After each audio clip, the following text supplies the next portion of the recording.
Have you ever wondered about God's faithfulness in fulfilling the promises he has made to you? Have you ever wondered how you can be fruitful with what God has entrusted to you? Well, the book of Ezra has answers for you.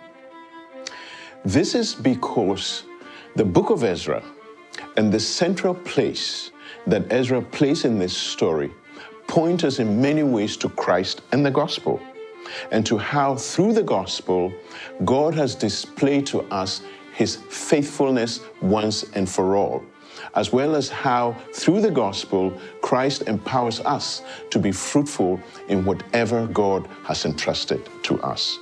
First, in the book of Ezra, the story of how God fulfilled his promise to restore his Old Testament people back to their land from exile points us to God's fulfillment of his promise to redeem us through Christ. Second, the role that Ezra played in that restoration points us to God's faithfulness in fulfilling his redemption promise through Jesus Christ. Third, the Ezra story portrays the spiritual fruitfulness that God enables and empowers in the lives and in the work of his people through Christ. The book of Ezra can thus be summarized by these three F's of fulfillment, faithfulness, and fruitfulness. These three F's give us a gospel view of the book. We'll look closely at each of these three F's over the course of our 3 sessions together. It is my prayer that seeing the gospel in the book of Ezra will encourage and bless you as you come to see how the gospel through Christ enables and empowers you to be fruitful in whatever God has called you to join him to do in this world, no matter what difficulties and obstacles you may be facing in your life today. In this first session, we will look at the first of the 3 F's, which is fulfillment. We will reflect on how God fulfilled his promise to restore his Old Testament people back to their land from exile, and how this points us to Christ and the gospel. Throughout the Old Testament, God warned his Old Testament people through the Old Testament prophets that they would be taken into captivity and exile because of their sinfulness. But God also promised that he would eventually return them to Jerusalem to rebuild the city, the temple, and their nation. We see this promise in such Old Testament passages as Isaiah chapter 44, verse 28, Jeremiah chapter 25, verse 12, and most notably in Jeremiah chapter 29, verse 10 and 14, in which God says this: "When 70 years are completed for Babylon, I will come to you and fulfill my good promise to bring you back to this place. I will gather you from all the nations and places where I have banished you, and will bring you back to the place from which I carried you into exile." It's primarily the story of how God fulfilled this prophetic promise made to his Old Testament people to return and restore them to their own land after 70 years of exile. In fact, God's fulfillment of his promise is where the book of Ezra begins. The first verse of the first chapter recounts a proclamation by Cyrus, king of Persia, that the Lord, the God of heaven, has given me all the kingdoms of the earth, and he has appointed me to build a temple for him at Jerusalem in Judah.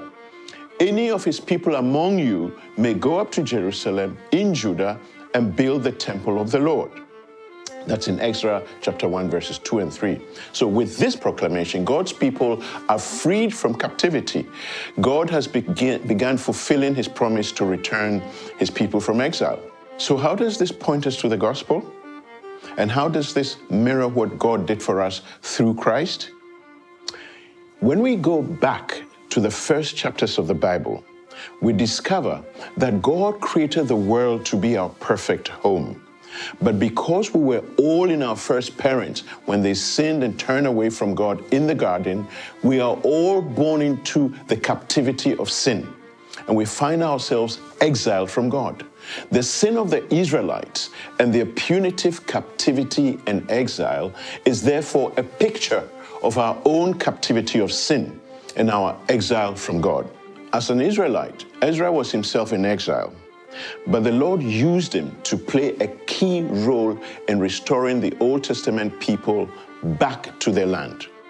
We'll look more closely at what that role was in our next session, because it presents us with a picture of Christ Jesus, who voluntarily allowed himself to be exiled into this world from heaven, and who, in his incarnation, humbled himself to be a human being like us, to die painfully on the cross for us, as we're reminded in Philippians chapter 2, verses 5 to 8. In the same way that God fulfilled his promise to return the Israelites to Jerusalem, and he used Ezra to play an important role in fulfilling this promise, so also did God, through Christ and his work on the cross, fulfill his original promise made in Genesis chapter 3, verse 15, to restore and redeem lost human beings back into a relationship with himself.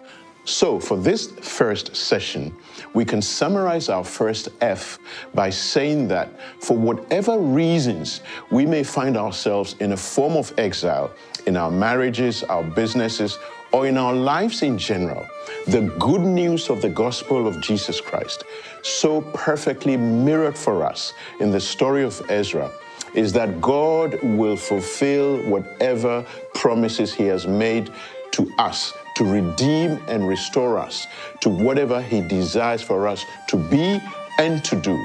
So let's take courage from this, no matter how much we may be struggling now, wherever God has placed us and with whatever God has given us to do.